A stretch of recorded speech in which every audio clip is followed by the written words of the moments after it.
Depois que o comando fez toda essa revolução aí é outras histórias, cara, já tá num patamar muito lá em cima. E aqui você falou quando começou o primeiro comando da capital aqui em São Aqui? Paulo? Cara, isso é da reabertura democrática. Tá. Em 1984, a gente ainda estava na ditadura com o João Figueiredo. Perfeito. E o João Figueiredo fez as leis de execução penal. Antes disso, não tinha uma legislação que falasse assim, exclusiva para como ia cumprir a pena. Tá. Como já estava na reabertura democrática, os caras trouxeram várias lideranças de preso para debater as leis de execução penal. Principalmente em São Paulo, eles fizeram as comissões de solidariedade. Esses presos tiveram contato com esses direitos e com a promulgação desses direitos. No final dos anos 80, né, que a gente tem a Constituição tudo, esses presos eles começam a disseminar isso pelo sistema e eles aprendem a fazer certas rebeliões. Né? Exatamente. Que uma hora ia chegar também, porque o cara tem a legislação, tá acontecendo essa onda. E aí, vários líderes, a gente começa com os matadores de cadeia. Naquela época existia um fulano que era um matador de cadeia. Uhum. O que era um matador de cadeia? Ele era o cara que tinha muita... A gente chama de ripagem, né? A gente chama de violações das pessoas. Não pode falar o nome. Estupro, pausa para não desmonetizar, tá? Violar. Eram violados, eram os abusos que se chamavam. Então o cara chegava lá nos anos 70, início dos anos 80, o cara era violado, todo dia, tal. E o cara tinha que matar o cara se ele fosse violado. Nos anos 80 tinha muito matador de cadeia que era o cara que ripava esses caras. Tá. E aí tinha uma cadeia chamada Anexo à Casa de Custódia e Tratamento de Taubaté, que era chamado de Masmorro Piranhão. O diretor de lá andava com 2 tacos de beisebol, um chamado Aspirina e outro chamado Direitos Humanos. Os presos que faziam rebeliões, eles eram enviados para essa anexo à Casa de Custódia e Tratamento de Taubaté para pagar castigo.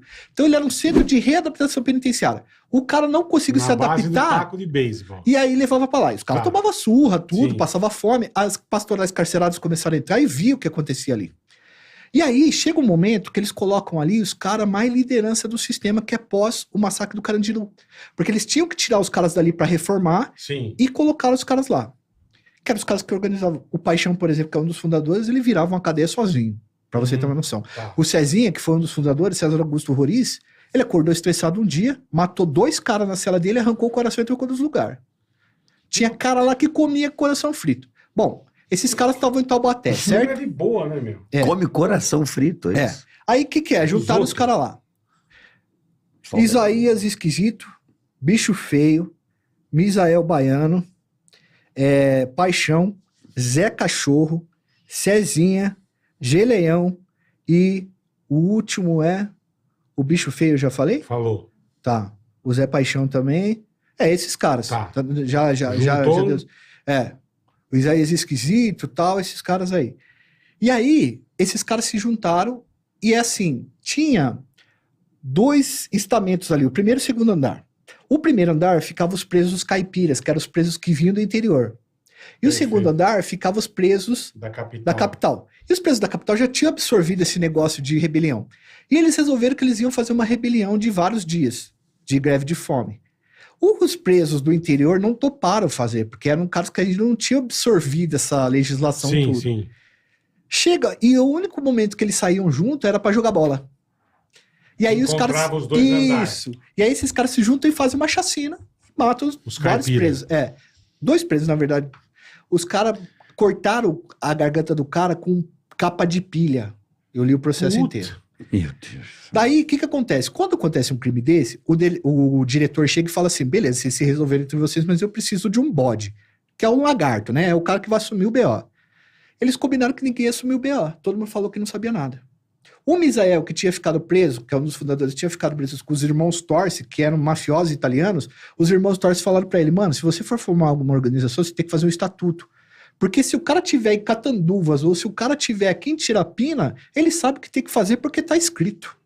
Tem lá o papel, o estatuto certinho. Fizeram o estatuto, 7 fundadores, o Marcola e o Sombra, que eram 2 caras importantíssimos, não estavam na fundação, porque eles estavam na isolada.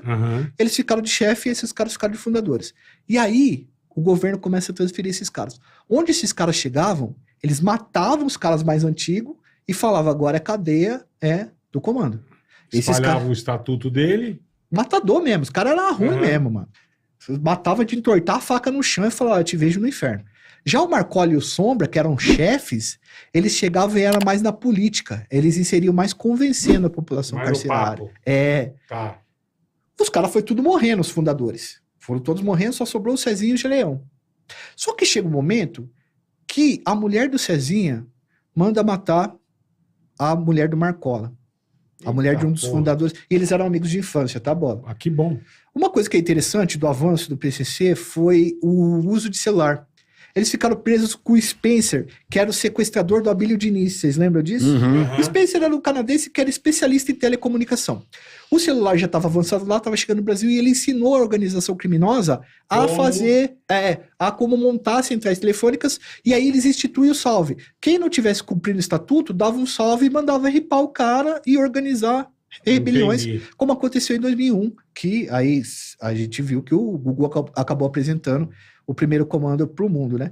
E aí, chega num momento, em 2002, 2003, que o Cezinha, que era fundador, todo mundo já estava descontente com o Cezinha e com o Geleão, foram os únicos que sobraram, e aí ele manda matar a mulher do Marcola, a ex-mulher do Marcola, Ana Olivato. E a Ana Olivato era uma pessoa que gostava muito dos presos, e ela fazia as petições, ela era advogada, tal, entrava na justiça.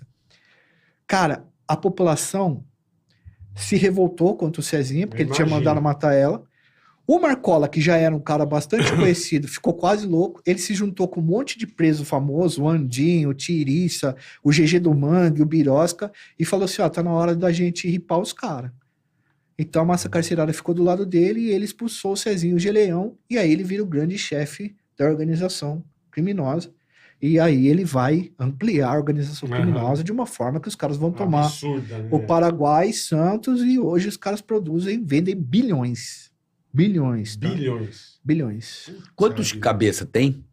Ou só tem um? O PC só tem um? Ó, investigações, tá? A gente tem o que a gente chama de sintonia final geral. Seriam 11 pessoas, mas ninguém sabe direito quantos são. A gente teve um racha, parece que apaziguou, os caras continuaram junto e tal agora nesse momento, mas seria o geral final. Só que eles estão presos em presídios federais, mano. Que fica difícil a comunicação, certo? Só que a empresa já tá rodando faz muito tempo. O comando, ele tem essa logística tanto de exportar quanto fornecer nacionalmente.